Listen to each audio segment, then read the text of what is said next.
So మహారాజా movie చూసిన తర్వాత విజయ్ సేతుపతి గారిది స్క్రీన్ ప్లేస్ అన్న ఆ పాయింట్స్ రివీల్ అవుతున్నప్పుడు ఆ ఎగ్జైట్మెంట్ అండ్ ఎవ్రీ క్యారెక్టర్కి ఇచ్చే జస్టిఫికేషన్ ఉంటుంది కదా, అది అబ్జర్వ్ చేయడం స్టార్ట్ చేసాము.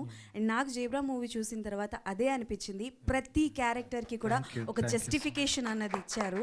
అంటే ఆ క్యారెక్టర్ వచ్చి వెళ్ళిపోతూ ఉంటే మర్చిపోతున్నారు, ఓహో ఇది ఇక్కడ చూసాం కదా ఈవెన్ని, ఓకే ఇది అని చెప్పి. And thanks for that and congratulations. We need more movies from you. Satyadev గారు క్వశ్చన్.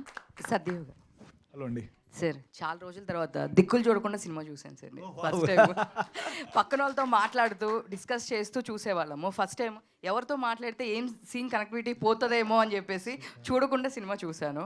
సో చాలా బాగుంది, అందరు చెప్పారు. బట్ నాకు అనిపించింది ఏంటంటే సత్యరాజ్ గారి క్యారెక్టర్ ఇంకొంచెం ఉంటే బాగుండు అనిపించింది. అవును అవును అవును ఆ క్యారెక్టర్ చాలా లెస్. నేను సినిమా చూసిన నేను కూడా అదే అడిగా, ఇంకొంచెం ఏమైనా సీన్లు పడితే బాగుండేమో సత్యరాజ్ గారికి అని.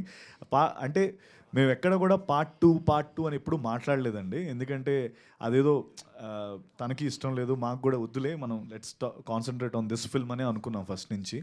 బట్ తను మనకేదో ఊరికే నేను ఇంకా రాయాలి అది అంటున్నాడు, కానీ ఇట్స్ రెడీ. అందులో ఆయన రోల్ ఇంకా పెద్దది యాక్చువల్లీ, అండ్ కంప్లీట్ ఒక ఫుల్ సర్కిల్ రోల్ అది. బట్ అగైన్ మేమేదో ఇప్పుడు పార్ట్ 2 అన్న కాన్సెప్ట్ మాట్లాడకూడదని ఉద్దేశంతో మాట్లాడలేదు అంతే. But we would love to see him more honestly. Okay sir. Sir డబ్బులు ఎంత వచ్చిందని లాస్ట్లో రివీల్ చేయలేదు మీరు. నాకా? ఓ అది ఇంకా రివీల్ చేయట్లేదు. అన్ని హాల్లోనే అది. అన్ని ఓకే. సత్య గారు sir, luck favours the Brave అన్నారు కదా. యాక్చువల్లీ నేను success favours the Brave and success favours the hard work అంటాను. సో మీ హార్డ్ వర్క్ అనిపించింది మాకు కంప్లీట్గా.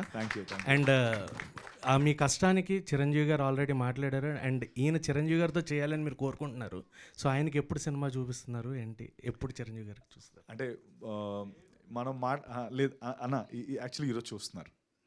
మనం మాట్లాడుతున్నప్పుడే ఆల్రెడీ క్యూబ్ లోడ్ చేసాము. అన్నయ్య సైడ్ నుంచే చూస్తామని చెప్పి మాకు రిక్వెస్ట్ వచ్చింది. ప్రొడ్యూసర్స్ ఆల్రెడీ లెటర్ పంపించారు, ఈరోజు చూస్తున్నారు. And congrats for your success. Thank you. Last and final question ఇంకా. సత్య గారు హాయ్ అండి. నమస్తే అండి. సో బ్యాంక్ లాంగ్వేజ్లోనే చెప్పాలి అంటే క్యాష్ డ్రా చేయడానికి మనం బ్యాంక్ వెళ్ళినప్పుడు డ్రా చేసేవాడికి ఒకలాగా అనిపిస్తుంది, కానీ అక్కడున్న బ్యాంక్ ఎంప్లాయీకి ఏంటంటే ఆ టైం ఉంటుంది, వాళ్ళకి ప్రొసీజర్ ఉంటుంది. సో అలాగే సినిమా చూసినప్పుడు 80% అందరికీ నచ్చింది, ఆడియన్స్కి నచ్చింది మెయిన్గా. కొంతమందికి నచ్చలేదు ఉంటుంది, బట్ డైరెక్టర్ మీకు ఎలా చెప్తున్నారో ధైర్యంగా ఉండండి అని. సో మీరు ఫస్ట్ నుంచి జీబ్రా స్టార్ట్ ఈవెంట్స్ ప్రతి ఈవెంట్లో కూడా అలాగే ఉన్నారు. సో డిస్కరేజ్ అవ్వకండి. సో అందరికీ నచ్చింది డెఫినెట్గా 100%. అందరికీ సినిమా బాగా నచ్చింది. Thank you so much. Genuinely seriously questions అడిగే వాళ్ళందరూ లైక్ ఓకే భయపడకండి, ఆ 20% కూడా కవర్ అయిపోతుంది ఇప్పుడు అని చెప్తున్నారు. అది చాలా స్వీట్ అనిపించింది. Thank you so much. Dinesh గారు వాంట్ టు యాడ్ సంథింగ్.